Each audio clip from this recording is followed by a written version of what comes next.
First up in our exploration of artists in our queer history is Ma Rainey. Born Gertrude Pridgett in Georgia in 1886, Ma Rainey spent her career enchanting audiences across the South and the Midwest, combining the Southern blues tradition with a captivating stage presence that drew enormous crowds. Until her unfortunate death from a heart attack in 1939, her bellowing voice and almost moan-style singing made her a unique and must-see act for all.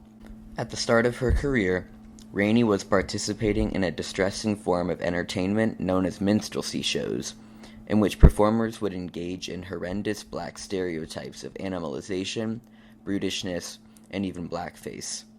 Moving from this exploitive form of entertainment, one that relied on racist, dehumanizing, and degrading forms of black citizens, to the being for self style of performance that Rainey embodied, took an immense amount of agency and boldness. More than that, as historian Ann Douglas claimed, Rainey was driven by what is called grief rage, a combination of anger and sorrow that conveys the depth and complexity of her pain. Grief rage for her enslaved ancestors. Grief rage for the treatment of black Americans, black women, and black queer women. Grief rage for the ill treatment of herself and other black women in the entertainment business. It was this grief rage that fueled Rainey's Bulldyke expression in the area of world making. The Bulldyke, or BD style, is described by Allison Hammer as an aggressive stance and enormousness that confronts, rather than merely protests. Black BD artists stole both masculinity and white privilege. BD is there a multi-layered response to sexism, racism, and homophobia.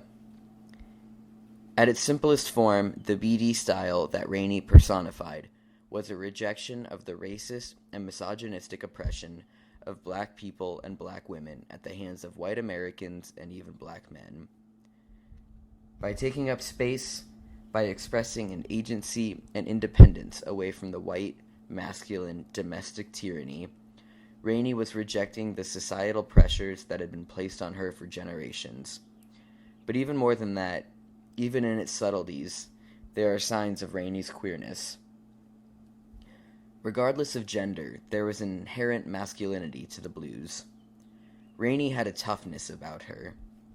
Unsurprisingly, this toughness and masculinity were not received well by the audiences of privilege. The record agencies tried to force this out of her as soon as it was no longer in style. But that's what being BD is. By bending at the will of the record agencies and turning her style to the feminine sad rather than the masculine mad, she would be losing the braggadocio style that characterized her and the Bulldyke mannerism. It didn't matter if it was popular with the privileged crowds. It was about affirming her being for self as a black woman in the American South, outside of the white, male, domestic tyranny.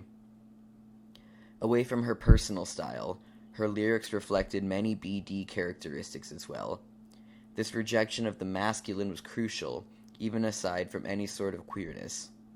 Now, we are going to listen to a Ma Rainey song and look for these signs of queerness and BD characteristics. I give you her 1928 song, Prove It On Me Blues.